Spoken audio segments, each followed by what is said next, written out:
سلام، صباح الخير. وش راكم؟ ان شاء الله تكونوا بخير وبصحه جيده، صحه فطوركم وصحه سحوركم. ربي يتقبل منا الصيام والقيام يا رب ان شاء الله. اليوم جيتكم بفكره لطبق ثاني، يعني تقدروا ديروه خاصه للعرضات. رولي الدجاج باللحم المفروم وصوص تاع شامبينيون. يعني لاصوص تقدروا تشونجيوها، تقدروا ديروها تاع الزيتون كما تقدروا ديروها حميصه. انا حبيت نديرها صوص بلونش بالشامبينيون. نبداو على بركه الله بسم الله بالمقادير وطريقه التحضير، وما تنسونيش جامو كومونتير.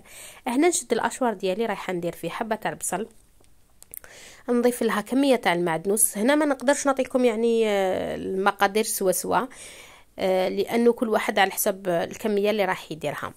كما قلت لكم في الاشوار ديالي درت حبه تاع البصل، درت ان بو دياورت ناتور، يعني علبه كامله. درت كميه تاع المعدنوس ودرت حبه تاع بيض كامله. لي زيبيس درت ملح فلفل كحل فقط. رايحه نقسم هذا الخليط اللي ميكسيتو، رايحه نقسمهم على زوج، نص نديرو في الفيونداشي ديالي ونص نديرو في البولي اشي، ونخلطوهم مليح، نعجنوهم بيدينا باش هكا يمتزجوا كامل المكونات. هنا شديت كميه تاع البولي اشي ديالي، سويتها درتها فوق بابي سيلوفان، سويتها مليح.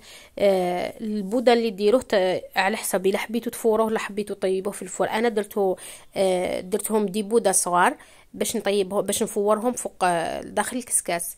كما قلت لكم بسطت واسمو ديالي البولي اشي ديالي، زدت فوق الفيونداشي، ومن بعد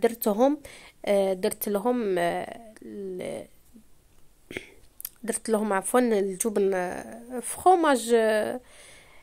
ديروا اللي كان عندكم، حبيتوا هذوك تاع البيادن ولا حبيتوا لافاش كيري. انا كان عندي لافاش كيري، درت هكا بوده صغير تاع لافاش كيري، ورايحه نشد نروليه ونضغط نرولي ونضغط باش هكذا يحكموا لي كامل المكونات مع بعضهم وما تنفتحليش كامل الرولي ديالي.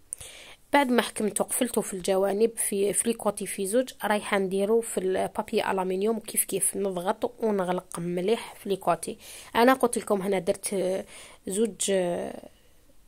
زوج تاع لي رولو صغار باش عفوا باش يجوني لداخل الكسكاس ديالي، ورايحه نفورهم. انا يا الوقت خليت لهم، درتهم على بكري وخليتهم بعقلهم ساعه غير ربع صادي بو حسب نتوما واش ديروا. انا قلت لكم درتهم بغرضهم، شدوا لي ساعه وشويه هكذا وطفيت لهم.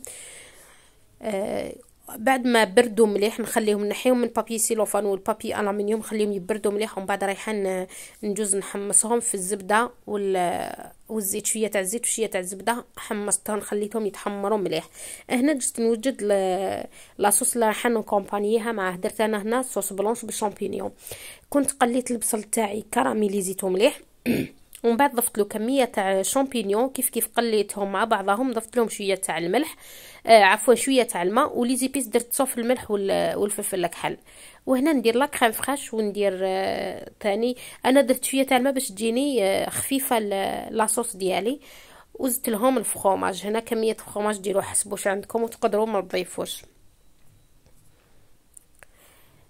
ونخليها مع الاخر نضيف لها كميه تاع المعدنوس ونشوفوها في طبق التقديم. هنايا هذاك الرولي ديالي بعد ما حمرته كامل في هذيك الزبده والزيت وخليته يبرد باش رايحه نقطعه، ماشي يبرد كامل، يدفى شويه ومن بعد نقطعه باش التقطاع يجيكم سهل وما يتخسر لكمش. شوفوا الشكل تاعو صراحه يجي بزاف هايل، والقو ديالو بزاف بنين. سورتو قلت لكم للعرضات يوالم فريمون بزاف للعرضات. ولا صوص ديروا حبيتو تقدروا ديروها صوص تاع الزيتون، ولا انا قلت لكم حبيت هنا ندير لها صوص تاع الشامبينيون. وهذه هي الوصفه تاعنا اليوم. في الاخر ضفت لها لمسه تاع المعدنوس من الفوق، والرولي تاعنا واجد. ان شاء الله تكون عجبتكم لا غوسات. نتلاقاو في وصفات واحده اخرى ان شاء الله. تهلاو في روحكم بزاف وصحه فطوركم. سلام.